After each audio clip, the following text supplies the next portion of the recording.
I'm the Angry Spork. When I was introduced to the X-Men through their animated series in the 1990s, I was also introduced to Rogue, a lovely southern powerhouse with memory issues and a mutant ability that kept everyone at arm's length. She was always fun as part of an ensemble, but how does she fare in her own series? I'm taking issue with Rogue's first ever 4-part title, which sees her face repercussions from things that happened in a miniseries we looked at earlier this year. Let's start with Rogue number 1 and see if this story makes us want to turn the page or turn our heads.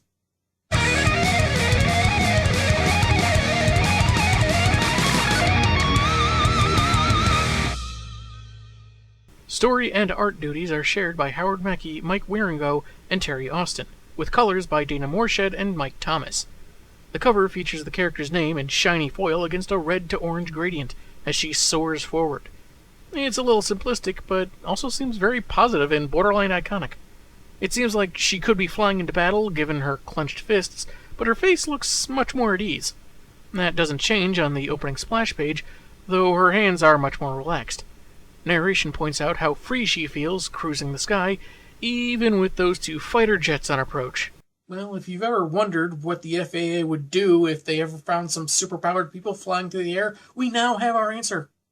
Feeling just a bit playful, Rogue darts across the noses of the planes, faster than one pilot could see what that thing was. She flies back to flirt with the flyer, saying she doesn't much care to be called a thing, but leaves a memento anyway. I want to point out how she should not have been able to hear the pilots' comms, let alone flying around at high speed in the air like that, but all I can think of is how envious I am of a windshield right now. I'm so alone. Bogey dropping off radar. What was it? One of the most beautiful women I have ever seen. Repeat, what did you say? Nothing. It was nothing. Let's head back to base. Or you could tell me what you saw instead of trying to brush off an unidentified flying object that could have caused us to crash horribly. Nah, I'm good. All right, enjoy the court-martial then. About 20 minutes later, Rogue tells herself it's time to land and meet with Remy before getting ready for her trip to Mississippi. That's where we go to the next page, given a history of the Tyler plantation, how it had been bequeathed by a Civil War widow to a church, and now serves as a sanatorium for the gravely ill. In room 14A lies Cody, someone who's afflicted with a serious case of stole a kiss from Rogue just as their powers manifested. A kiss which stole his life from him. I think I would be immune. Rogue's powers involve absorbing the life from someone, and I have no life. We go to a gravesite in New Orleans, and because it's a gravesite, of course it's raining. Gathered there are members of the Assassin's Guild, mourning the loss of their leader, Bella Donna's father. Her narration casts doubt on her dad's passing because his heart gave out, and it's then that they receive the unexpected arrival of Kandra, the External, and the tithe collector who looks good for someone that got exploded by Gambit. I guess we don't need any context for how he survived. Though no longer their benefactress, she still wanted to pay her respects, even if she thought Belle's dad was a bit overly ruled by his emotions.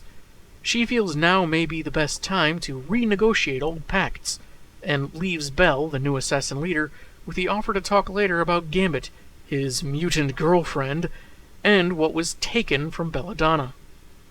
I'm sure once she finds out that Rogue accidentally absorbed her memories while she was in a coma, and Gambit lied about their marriage for her own good, Belle will be both understanding and amiable. After all, she is the leader of the Assassin's Guild now. Rogue touches down nearby Harry's hideaway, a popular spot for the X-Men at the time, when she gets hit on by some drunk bikers that have been thrown out of said establishment. They're looking for some fun with someone of the female persuasion, and she'll do. Firstly, feigning flattery, she's about to instruct them on how women actually prefer to be treated, but that's when Gambit shows up and blows up their bikes. Way to steal the spotlight, Cajun. And I guess he has a secondary mutant power of not being affected by explosions when he's 3 feet away. Anyway, Rogue takes the boozers to the roof of the sheriff's office to be dealt with by law enforcement. Then it's to a booth in Harry's. She says that in the morning she's headed to World's Stomping Grounds to see Cody, her childhood best friend that's been comatose since he first kissed her, an experience that is the basis for why she and Remy can't be together.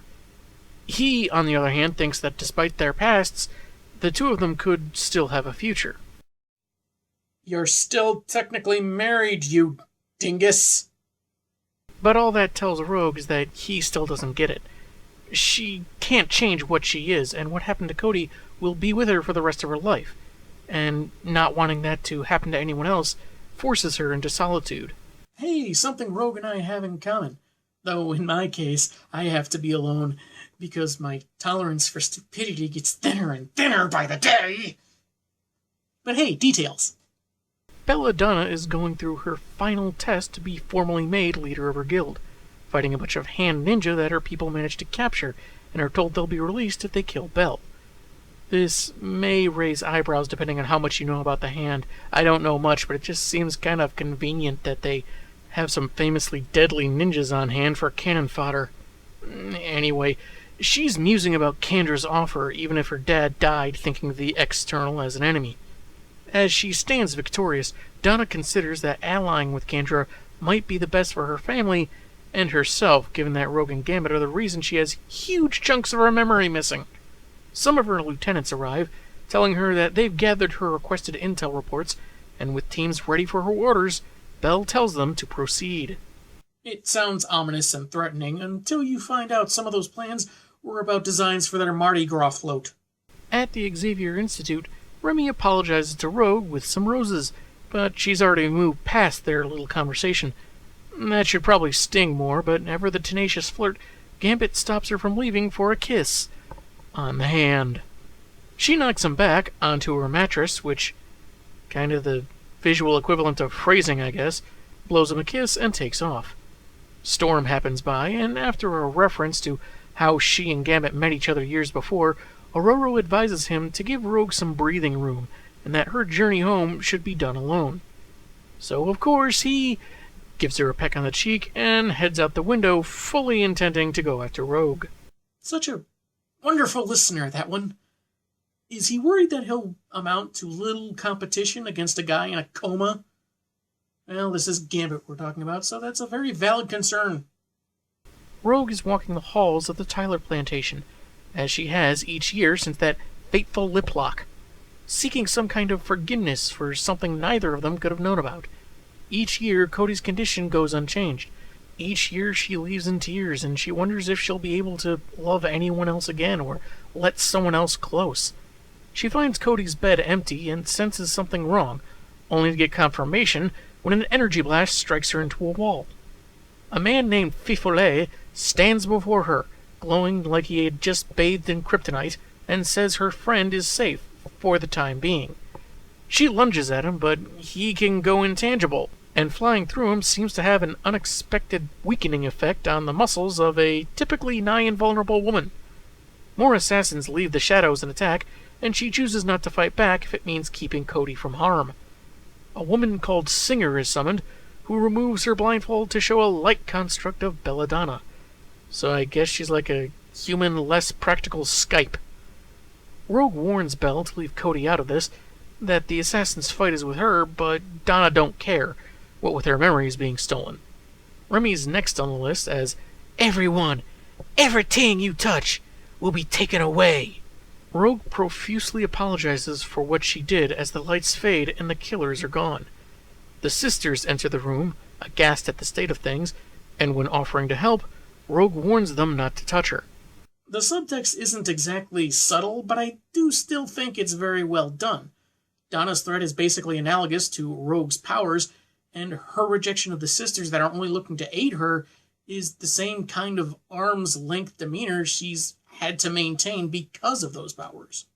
We briefly jump back to Salem Center, where Gambit is finally headed out, as Belle predicted, so relayed by another assassin, Grigri. Back in Mississippi, Rogue is flying through the air, unsure which of her threatened loved ones she'll reach first, as the issue comes to an end. I don't know, maybe prioritize the guy in a coma? Even setting aside the superpowered forces the X-Men deal with all the time, this story is spun from one where we saw Gambit fight dozens of assassins at once. I think he can handle himself. Cody, not so much. We'll see how far Rogue gets in her frantic investigation next week. I'm the Angry Spork, and man, have I got issues. Hello, I'm the Angry Spork, taking issue with the first Rogue miniseries. The untouchable X-Woman went on her yearly trip to see the first victim of her mutant powers, Cody. Unfortunately, by the time she got to the facility where he was resting, he'd already been abducted by the Assassin's Guild under orders of their new leader, the vengeful Bella Donna. And as it happens, she's also targeting her technically still husband, Remy LeBeau.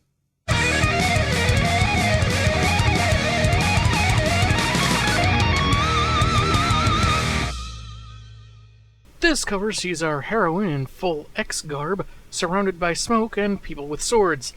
It's actually really good, an example of what awaits within without really giving too much away. Though one thing that always struck me as just a bit different was how this glare was drawn. Maybe it was the outline kinda making it seem like it's part of the weapon.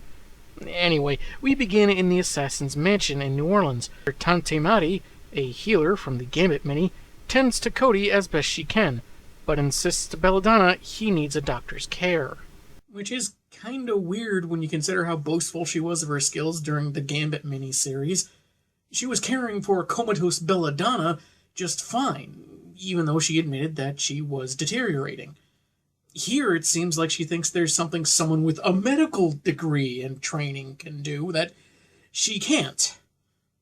Or maybe I'm just being snarky. Donna's not going to take any responsibility for the boy's death, and saying he isn't going anywhere, so Maddie should just do as she's ordered for now. Maddie's known the assassin leader since she was a child, and isn't letting a new title intimidate her, pleading to let Cody go, but Belle tells her that if she won't fall in line, she can just leave. Tante leaves, but only because I choose to, saying someone is going to stop her, which of course Belle is counting on because evil plan. Meanwhile, Rogue is flying over Mississippi, narration noting how she long ago accepted how different she was, but found acceptance amongst the X-Men. Sure, there was also the fact that she was an adversary to heroic characters for a while, and that she was traumatized by absorbing Carol Danvers' powers seemingly permanently, but I guess all those details were just distracted from her current emotional quandary.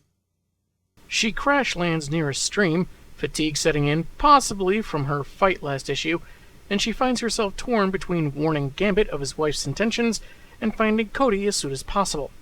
And that's when the water takes the form of Tante Madi. I don't have much time. My powers ain't what they once was. What are your powers? I thought she was a healer of some kind, but apparently she's a psionic waterbender too. Keep in mind, this was before the whole secondary mutation thing took off in the X-Men comics. You know, the one that spontaneously gave Emma Frost her diamond form. Maybe there was some miscommunication between writers or total lack of communication. Anyway, Maddie says she knows of Belle's intentions as well as Rogue's trials, but says Cody will be safe, so the X-Woman should look after her man. And while I have soured on the whole Remy-Rogue relationship, I do find it a little funny how Maddie just shuts down any kind of coyness about who she means by that phrasing. Assassins are zeroing in on LeBeau by Donna's orders, and says that she hasn't been quite right in the head since she woke from her coma. Fortunately, the helpful Hydro Woman knows just where to find Gambit. I see. Maddie's mutant power is ambiguity. Never specify her abilities so they can do anything the story needs. Or is that the power of convenience? Great, now I'm confused. Elsewhere in Yawlins, Kendra is visited by Belle, with the external claiming to have been particularly fond of the Assassin's Guild, as if they were her own family. After securing Gambit and Donna's done with him, whatever that means, he'll be handed over to Kendra as agreed, and perhaps she can again be the Assassin's benefactress, and no thieves' guild to concern them. Union disputes, am I right, folks? We jump to Gambit somewhere between New York and Mississippi, 2 days since Rogue took off. He tries distracting himself from wondering if he should have followed her at all by giving directions to a couple lost strangers, all the while watched by assassins led by Gree. This particular group, according to narration, have become legendary for succumbing to their inner darkness, even feared among their own families. Which has to be awkward around the holidays. Steve doesn't have any good clothes that aren't stained with blood. Lillian doesn't understand that work talk isn't appropriate for the dinner table when it involves decapitation. And your drunken great-aunt gets startled and absolutely destroys the turkey. Wouldn't you know it, the ladies are headed to New Orleans. And just as Gambit is talking up his hometown, in particular how it might be best not to mention his name, which, yeah, that's a very whimsical line, his instincts detect something amiss. And if they didn't, that big explosion probably would have tipped him off. We get the title character's POV as she beelines for the source of the blast, arriving in time to help her teammate, having already changed into her uniform. That does kind of raise a couple of questions, though, when you think about it. She didn't have any baggage with her when we last saw, so did she head back to her hotel after her chat with Aquamatty? I mean, that might seem trivial to want to change clothes in a situation like this, but hey, you gotta stay on brand. As they fight off the horde, Rogue admits she flew through the night just to save Remy, and he says he was catching up to her for the very same reason. Why must you turn my office into a house of lies? You were complaining that you couldn't get close to her on an emotional level, and after you were told to give her space, you chased after her.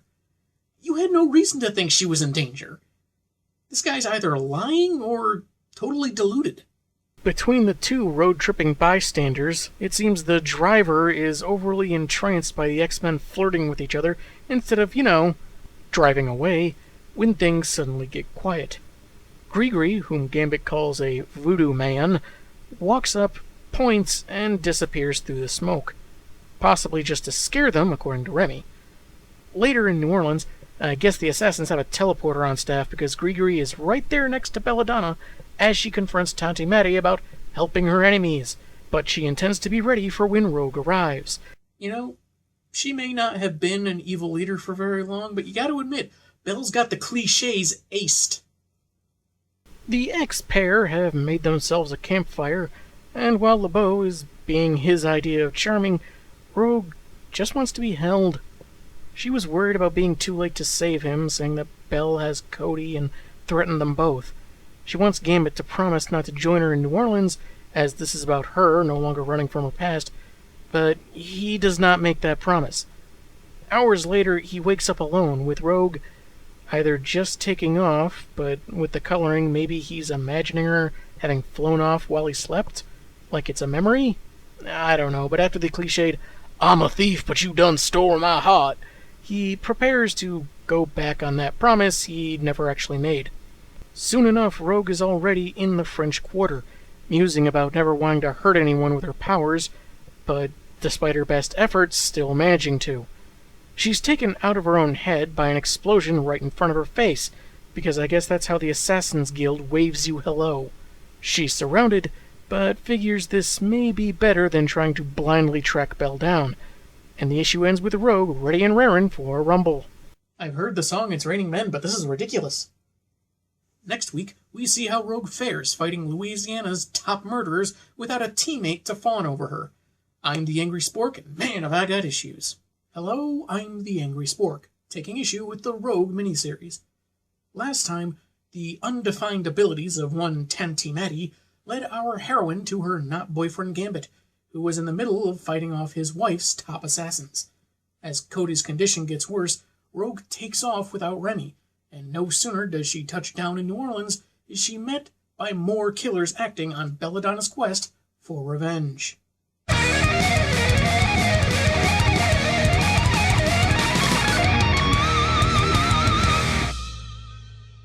The cover features Bella Donna standing menacingly over Rogue, who's apparently traded her bomber jacket for a knife in the shoulder.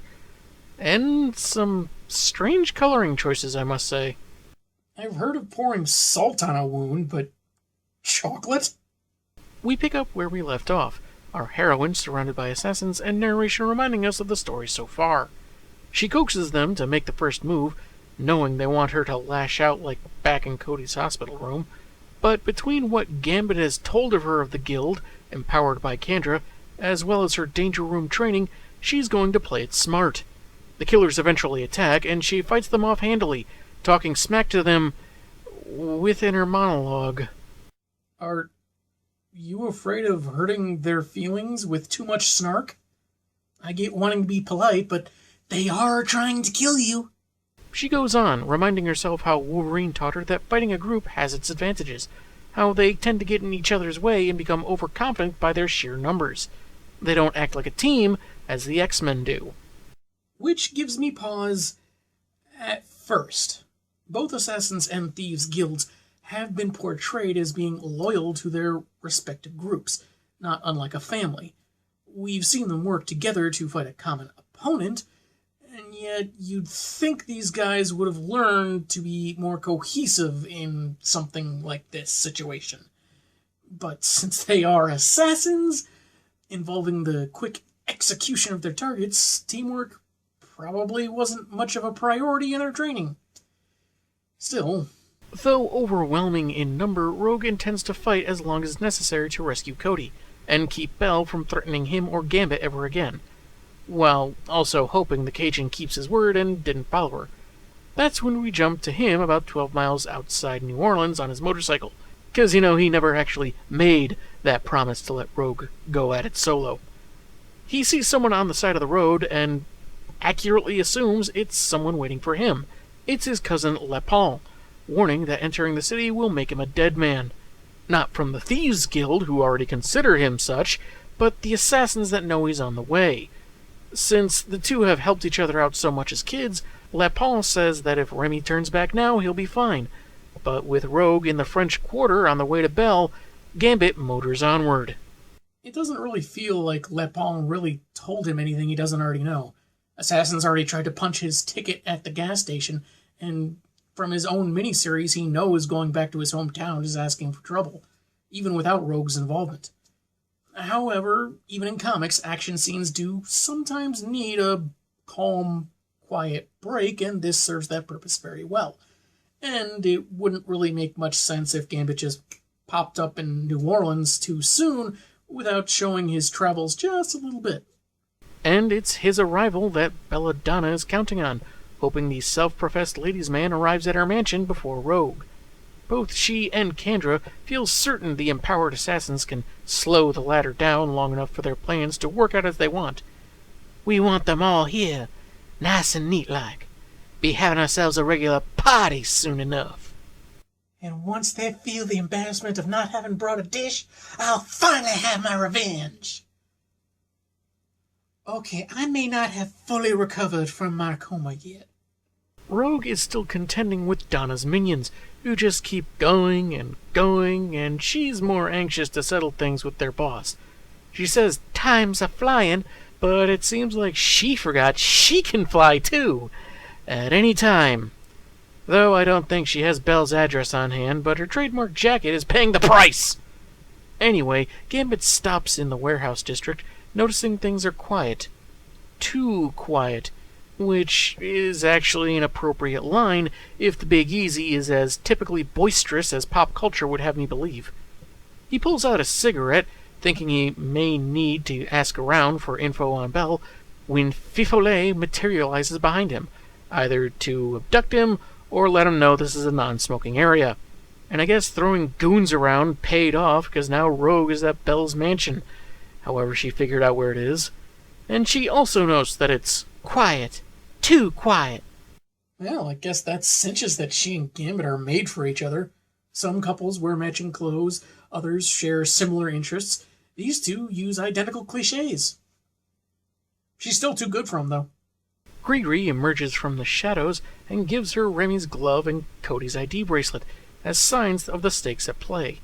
Though that glove exposes the wrong fingers from Gambit's usual pair, so maybe someone just bought some black gloves at a drugstore, and they had an intern that never met Gambit cut the fingers off or something.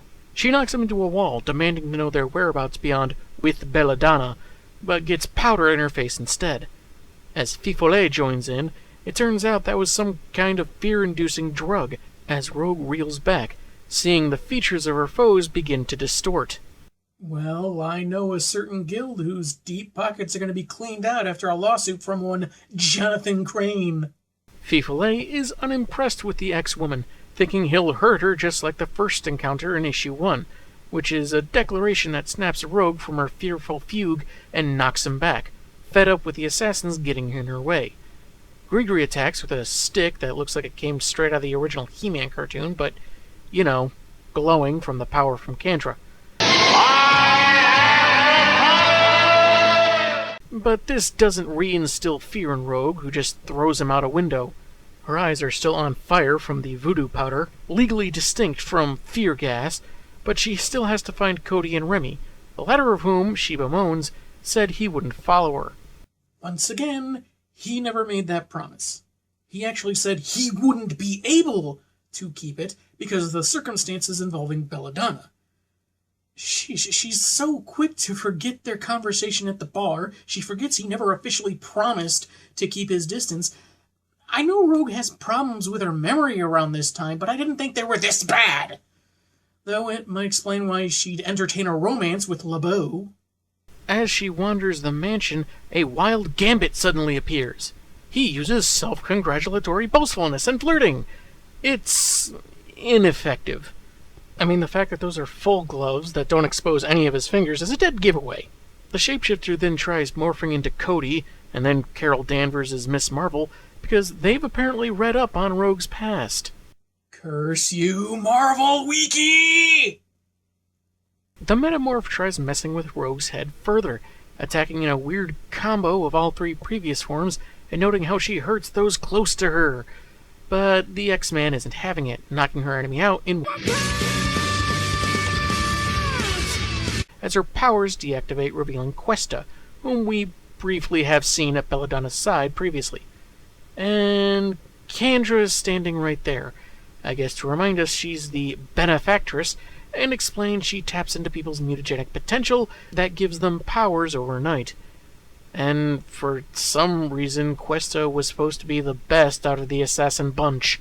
I mean, yeah, being able to change your physical appearance is a really useful ability, especially for an assassin, but she didn't have, enhanced strength. She couldn't mimic powers of people she imitated, and she lost any psychological advantage pretty quickly.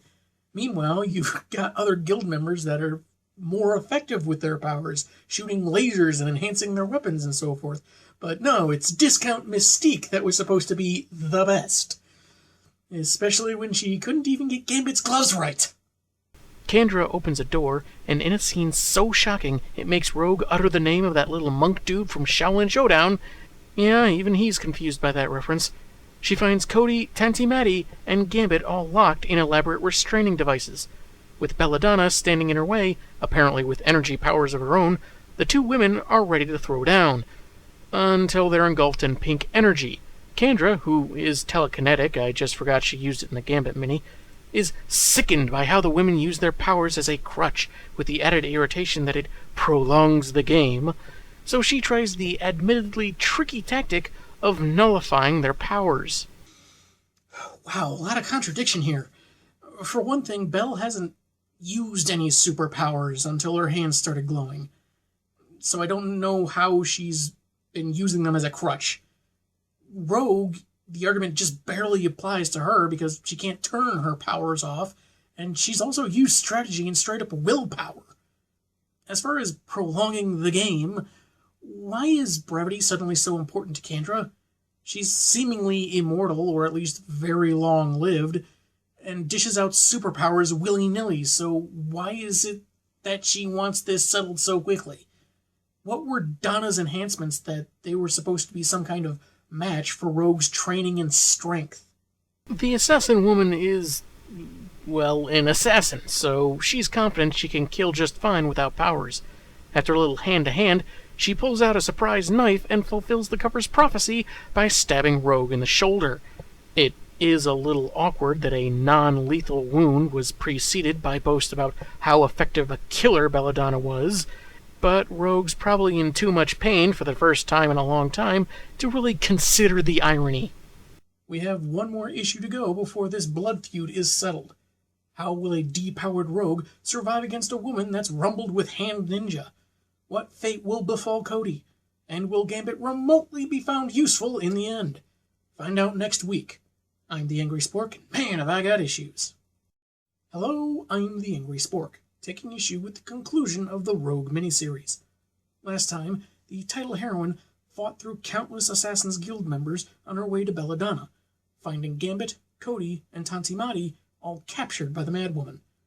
The benefactress Kendra decided to make things more something by removing powers from both women, leaving Rogue all too vulnerable to a knife in the shoulder.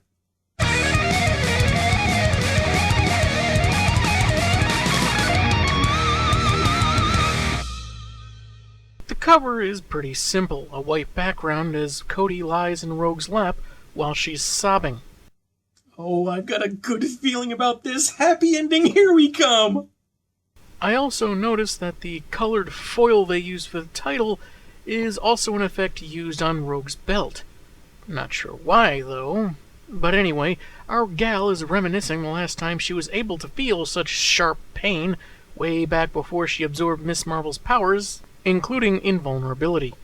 But she needs her head in the here and now and pulls the knife out, which, medically speaking, you're not supposed to do, but maybe we can forgive her given the situation. At least Bella Donna is being nice enough to wait for her before kicking her in the face on a 2-page spread. She recounts how Rogue absorbed her memories a while back, and restates her confidence in her assassin training that she doesn't need the powers that Kendra sapped from them. Being punched doesn't keep Rogue from insisting Belle stop blaming her for an accident, and with innocence in danger, the X-Man fights the pain to strike with her injured arm, giving her time to retreat. Attacking a master assassin with the wounded arm? How very Cassandra Cain of you. Okay, I know, Rogue did this about 7 or so years earlier, but I'm giving the points to Cass because her arm was a lot worse off, and it's her anniversary year, and it's my show. Donna must be super duper petty, since now that her opponent got one hit in, she's suddenly soured on Kendra's game, so attacks her supposed ally with another secret knife. But this isn't a problem since the external is telekinetic, pulling the blade away and slamming the young woman against a wall. She warns that with her extended life, Belle's guild, their enemies, the thieves, the world itself only have value in service to Kendra, and the assassins can be snuffed out on her whim.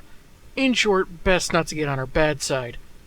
She warns that their powers will gradually return, but is unsure which of them will be first. Meanwhile, Rogue, not enjoying her lack of powers as much as she thought she would, bandages her wound and is ready to show how much more she is than just her mutant abilities. Unfortunately, her heretofore unmentioned talent in web design proves to be of very little help. Kendra wakes up Gambit so they can chat, and she can ignore his pleas to help Cody. She's unfazed since mutants and humans are equally mortal compared to externals, and Remy could have shared in her long life had he not betrayed her, but he figures she'd have dumped him the second he bored her, keeping their chat going while we get an X-ray look at his shackled hand holding a pick inside. Honestly, I'm still wondering why Tantimati is still being restrained. Can't she create a water clone and throw Kendra out the window or something and then free herself? Or does having undefined powers also come with undefined weaknesses? Belle is calling out her opponent. Apparently the mansion's best hiding places are memories Rogue didn't absorb. But the mutant steps out of the shadows willingly, stating that Kendra is the real enemy.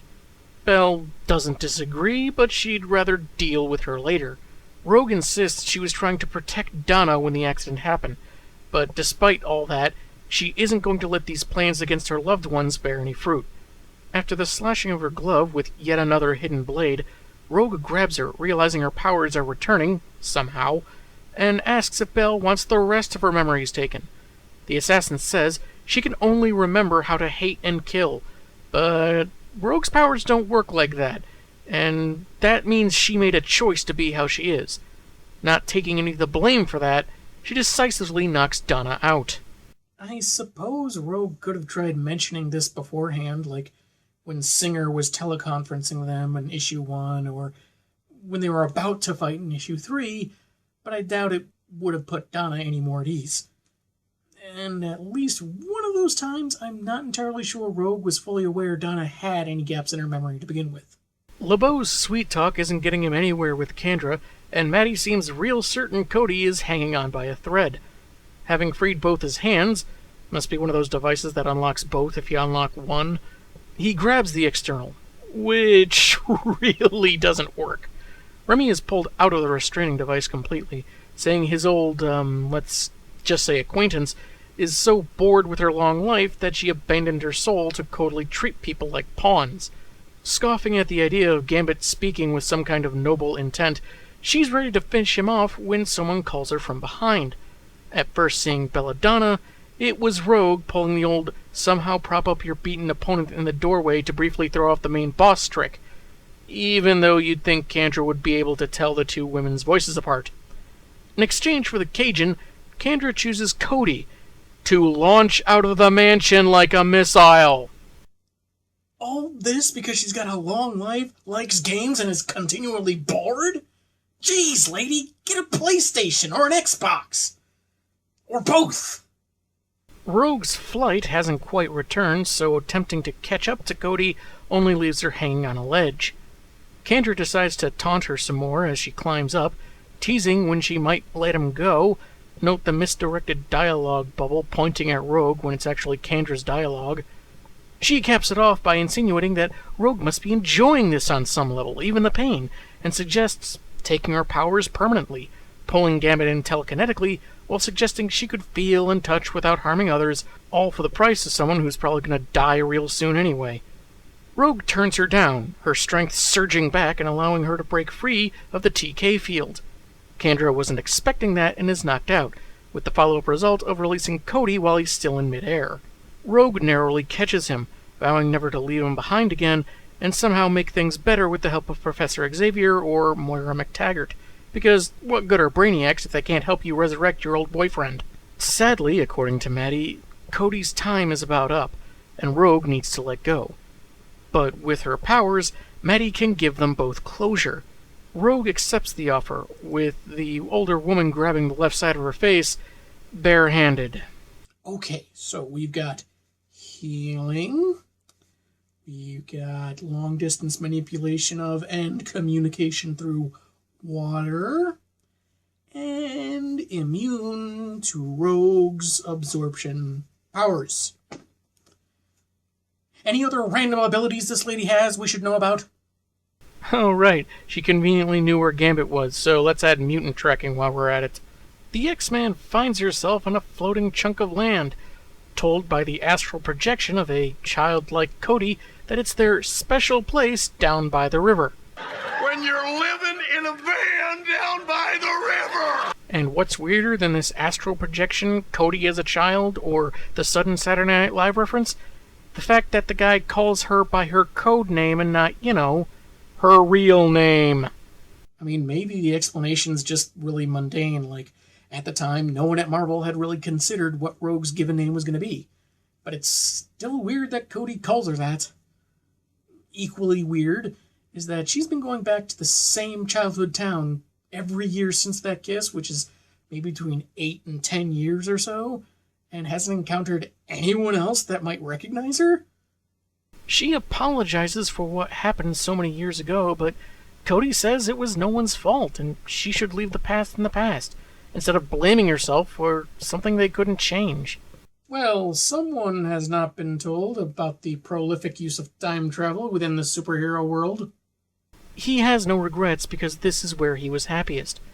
Yet another misdirected speech bubble pointing to Rogue, when it's Cody's dialogue, saying that she should move on, live life to the fullest for the both of them, and that kissing her is a memory he'll cherish as he moves on to wherever he's headed. I wonder how he'd react if he was told he's the only version of Cody that eventually dies from that kiss with Rogue.